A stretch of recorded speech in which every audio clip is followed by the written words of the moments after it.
Hi ಎಲ್ಲರಿಗೂ ನಮಸ್ತೆ. ನಾನು ನಿಮ್ಮ ಆಶಾ ಚಂದ್ರ ಭಟ್. ಆಶಾ ಸ್ನಳ ಪಾಕಕ್ಕೆ ನಿಮಗೆಲ್ಲರಿಗೂ ಸ್ವಾಗತ.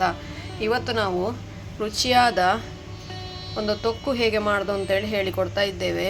ಜಂಬು ನೇರಳೆ ಹಣ್ಣು ನಿಮಗೆ ಗೊತ್ತಿರ್ಬೋದು, ಇದೆಲ್ಲ ಒಂದು ಟೈಪ್ ವಾಟರ್ ಆ್ಯಪಲ್ ಇದು.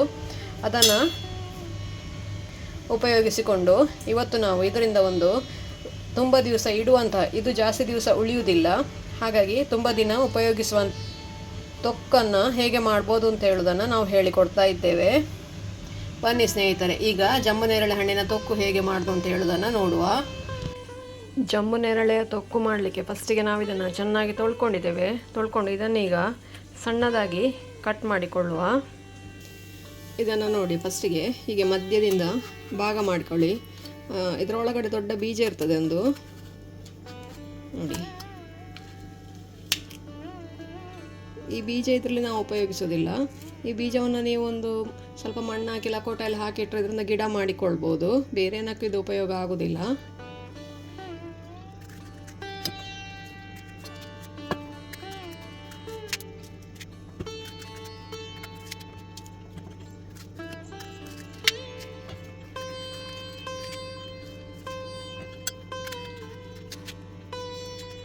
ನಾನು ಚಾಪರಲ್ಲಿ ಇದನ್ನು ಕಟ್ ಮಾಡ್ತಾ ಇದ್ದೇನೆ.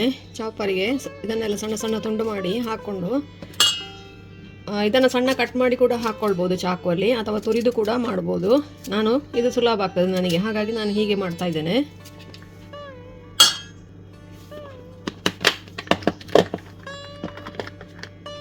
ನೋಡಿ, ಇಷ್ಟು ಸಣ್ಣಕ್ಕೆ ಚಾಪ್ ಮಾಡಿದರೆ ಸಾಕಿದು.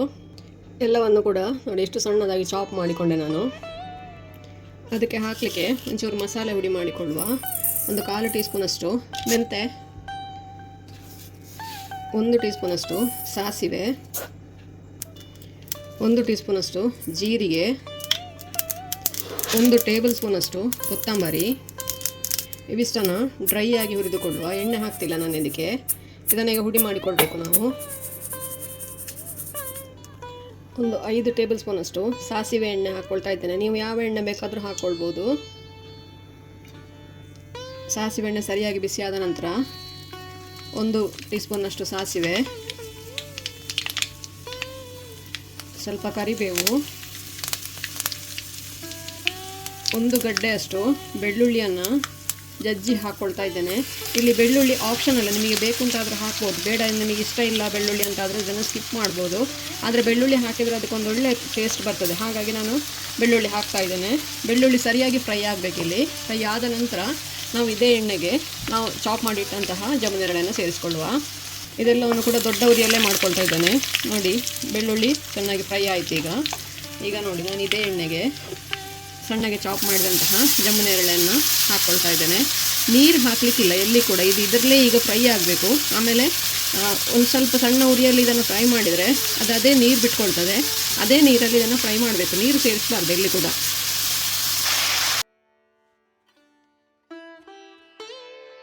ಇದನ್ನು ಈಗ ಒಂದು 5 ನಿಮಿಷ ನಾವು ಹೀಗೆ ಫ್ರೈ ಮಾಡಬೇಕು. ಒಂದು ಮೀಡಿಯಮ್ ಉರಿಯಲ್ಲಿ ಮಾಡ್ಬೋದು ಇದನ್ನು. ಇದೀಗ ನೀರು ಬಿಟ್ಕೊಳ್ತದೆ, ಇದುವೇ ಅಲ್ಲಿವರೆಗೆ ಇದನ್ನು ಫ್ರೈ ಮಾಡಬೇಕು. ಇದಕ್ಕೊಂದು ಸ್ವಲ್ಪ ಉಪ್ಪು ಹಾಕ್ಕೊಳ್ತೇನೆ. ಉಪ್ಪು ಹಾಕಿದರೆ ಅದು ಬೇಗ ನೀರು ಬಿಟ್ಕೊಳ್ತದೆ, ಹಾಗಾಗಿ.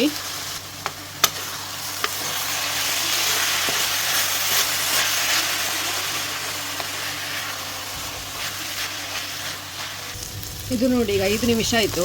ಇದೀಗ ಸಾಧಾರಣ ಬೆಂದಿದೆ. ಇನ್ನೀಗ ಇದಕ್ಕೆ ನಾವೇನು ಮಸಾಲೆ ಹಾಕಲಿಕ್ಕಿದೆ ಅದನ್ನು ಹಾಕಿ ಆಮೇಲೆ ಎಣ್ಣೆ ಬಿಡುವವರೆಗೆ ಇದನ್ನು ಫ್ರೈ ಮಾಡುವ. ಒಂದು ಅರ್ಧ ಟೀ ಸ್ಪೂನಷ್ಟು ಅರಶಿನ ಹುಡಿ, ನಿಮಗೆ ಖಾರಕ್ಕೆ ಎಷ್ಟು ಬೇಕು ಅಷ್ಟು ಮೆಣಸಿನ ಹುಡಿ ಹಾಕ್ಕೊಳ್ಳಿ. ನಾನಿಲ್ಲಿ ಒಂದು 3 ಟೀ ಸ್ಪೂನ್ ಹಾಕ್ಕೊಳ್ತಾ ಇದ್ದೇನೆ. ನಿಮ್ಮ ಮನೆಯ ಖಾರ ಹೊಂದಿಕೊಂಡು ಹಾಕಿ. ಹಾಗೆ ನಾವು ಪುಡಿ ಮಾಡಿ ಇಟ್ಕೊಂಡಂತಹ ಮಸಾಲೆ, ಒಂದು ಅರ್ಧ ಟೀ ಸ್ಪೂನಷ್ಟು ಸೋಂಪನ್ನು ಪುಡಿ ಮಾಡಿ ಹಾಕ್ಕೊಳ್ತಾ ಇದ್ದೇನೆ. ಹಾಗೆ ಒಂದು 1/4 ಟೀ ಸ್ಪೂನಷ್ಟು ಇಂಗು ಕೂಡ. ಇವಿಷ್ಟನ್ನು ಈಗ ಚೆನ್ನಾಗಿ ಮಿಕ್ಸ್ ಮಾಡಿಕೊಳ್ಳುವ. ಉಪ್ಪು ಸ್ವಲ್ಪ ಹಾಕ್ಕೊಂಡಿದ್ದೇವೆ ನಾವು. ಈಗ ರುಚಿಗೆ ಎಷ್ಟು ಬೇಕು ಅಷ್ಟು ಉಪ್ಪು ಹಾಕ್ಕೊಳ್ಳುವ. ಜಂಬು ನೇರಳೆ ಹುಳಿ ಇಲ್ಲ ಅಂತ ಆದರೆ ಹುಣಸೆ ಹಣ್ಣು ಸೇರಿಸ್ಕೊಳ್ಬೋದು. ಇದು ಹುಳಿ ಇರ್ತದೆ, ಹಾಗಾಗಿ ನಾನು ಹುಣಸೆ ಹಣ್ಣು ಹಾಕ್ಕೊಳ್ತಾ ಇಲ್ಲ. ಇದನ್ನು ಈಗ ಸರಿಯಾಗಿ ಮಿಕ್ಸ್ ಮಾಡಿಕೊಳ್ಳುವ. ಇನ್ನೀಗ ಇದು ಒಂದು 10 ನಿಮಿಷ ಇದೇ ಇದರಲ್ಲಿ ಫ್ರೈ ಆಗಬೇಕದು. ಇದೇ ಎಣ್ಣೆಯಲ್ಲಿ ನೀರು ಹಾಕಲಿಕ್ಕಿಲ್ಲ, ನೀರು ಹಾಕಬೇಡಿ ಎಲ್ಲೂ ಕೂಡ. ನೀರು ಹಾಕದೇನೆ ಇದನ್ನು ಫ್ರೈ ಮಾಡಿಕೊಳ್ಳುವ. ಎಣ್ಣೆ ಕಡಿಮೆ ಆಯಿತು ಅಂತ ನಿಮಗೆ ಅನಿಸಿದರೆ ಒಂದು ಸ್ವಲ್ಪ ಎಣ್ಣೆ ಸೇರಿಸ್ಕೊಳ್ಬೋದು. 10 ನಿಮಿಷ ಆಯಿತು ಈಗ. ಇದು ನೋಡಿ ಎಣ್ಣೆ ಬಿಡಲಿಕ್ಕೆ ಸ್ಟಾರ್ಟ್ ಆಯಿತು. ಇದೀಗ ಆಲ್ಮೋಸ್ಟ್ ರೆಡಿ ಆಯಿತು. ಇನ್ನೊಂದು 5 ನಿಮಿಷದೊಳಗೆ ಇದು ಪೂರ್ತಿಯಾಗಿ ರೆಡಿ ಆಗ್ತದೆ.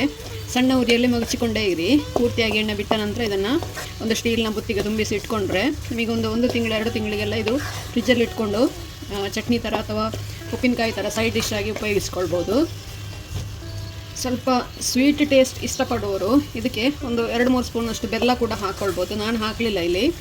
ಬೇಕು ಅಂತಾದರೆ ಬೆಲ್ಲ ಕೂಡ ಹಾಕ್ಕೊಳ್ಬೋದು. ಬೆಲ್ಲ ಹಾಕೋದಾದರೆ ನೀವು ಒಂದು ಸ್ವಲ್ಪ ಬೇಗ ಹಾಕ್ಕೊಳ್ಬೇಕು ಫಸ್ಟಿಗೆ, ಅಂದರೆ ಬೆಲ್ಲ ಪಾಕ ಆಗಬೇಕು. ಹಾಗಾಗಿ ಸರಿಯಾಗಿ ಪಾಕ ಆಗಲಿಲ್ಲ ಅಂತಾದರೆ ನಿಮ್ಮ ತೊಕ್ಕು ಬೇಗ ಹಾಳಾಗ್ತದೆ. ಇದು ನೋಡಿ ಸರಿಯಾಗಿ ಎಣ್ಣೆ ಬಿಡಲಿಕ್ಕೆ ಶುರು ಆಯಿತು. ಇದನ್ನೇನು ಆಫ್ ಮಾಡಿ ಒಂದು ಸ್ಟೀಲ್ ಬುತ್ತಿಯಲ್ಲಿ ಹಾಕಿ ತೆಗೆದಿಟ್ಕೊಳ್ಳುವ.